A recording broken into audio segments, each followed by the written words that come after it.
Salut les Mortis, c'est Monsieur N. On se retrouve pour cette nouvelle vidéo sur la partie énergie. Aujourd'hui, on va parler chaîne d'énergie, puissance, énergie et rendement.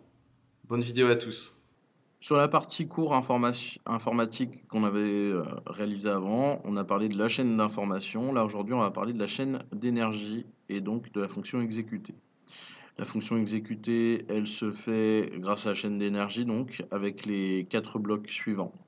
On va prendre le cas du robot aspirateur dans notre cas. Donc, l'énergie électrique étant l'énergie de base de ce système. Vous avez la fonction alimentée et stockée qui sont faits par un système qui s'appelle la batterie. Vous avez une fonction distribuée qui est réalisée par le biais de l'interrupteur électronique qui vous permet d'allumer ou d'éteindre votre système. La fonction convertir qui permet de transformer cette énergie électrique en énergie mécanique. Et la fonction transmettre qui permet de transformer l'énergie mécanique en déplacement. Donc, avant de commencer, on va commencer par parler d'énergie et de puissance. Donc, la puissance est exprimée en watts, elle est caractérisée par elle caractérise le pendant instantané de l'énergie. Et donc, si vous regardez bien, ça veut dire que si vous parlez d'énergie en instantané, on va parler de puissance exprimée en watts. L'énergie est exprimée en joules ou en wattheures. Elle caractérise une quantité d'énergie de stockage. Donc ça, c'est dans le cas des batteries ou la puissance consommée sur une durée de temps. Donc là, on parle de consommation d'énergie. Donc là, c'est sur une durée de temps. Donc là, de ces deux phénomènes, on a une équation qui apparaît. C'est E égale P fois delta T. Donc E, l'énergie, est égale à la puissance multipliée par le temps d'utilisation de votre système. On a l'opposé, P est égal à E sur delta T.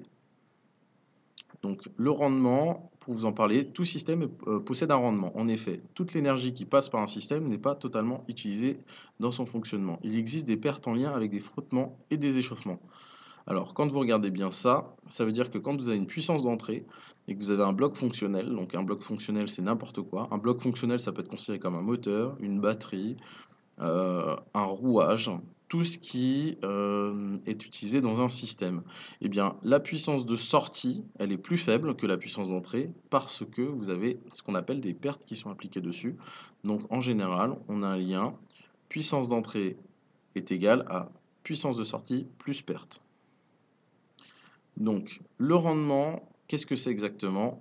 C'est une sorte de pourcentage qui s'établit entre la puissance d'entrée et la puissance de sortie. Alors, pour l'appliquer, faut vous rendre compte que ça fonctionne aussi entre la puissance d'entrée et la puissance de sortie.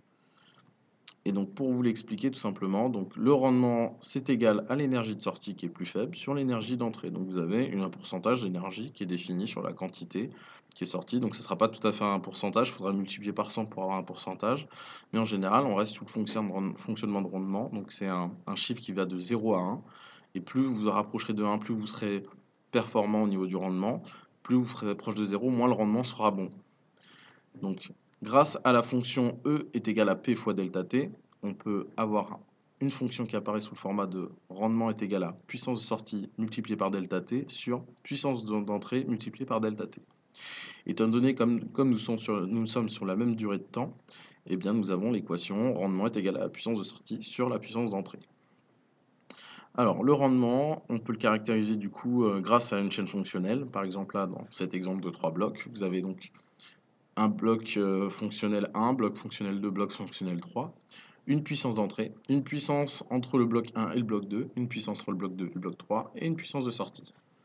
Donc les rendements s'appliquent au niveau des blocs, les puissances s'appliquent au niveau des énergies, donc entre blocs, et les énergies, la même chose, entre blocs.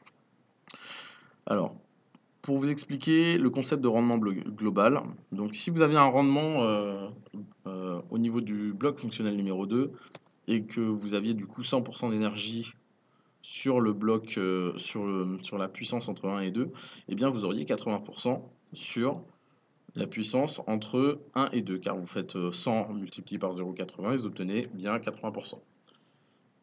Eh bien, le problématique, c'est que si vous aviez un rendement de 0,8 avant, eh ben, vous ne pouvez pas avoir 120% d'énergie.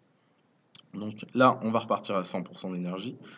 On va supprimer du coup notre rendement entre 1 et 2 et on va utiliser la fonction, le calcul suivant, puissance d'entrée multipliée par le rendement du bloc numéro 1 et vous obtenez une puissance d'entrée entre 1 et 2. qui est égal donc à 80, comme nous l'avions juste avant.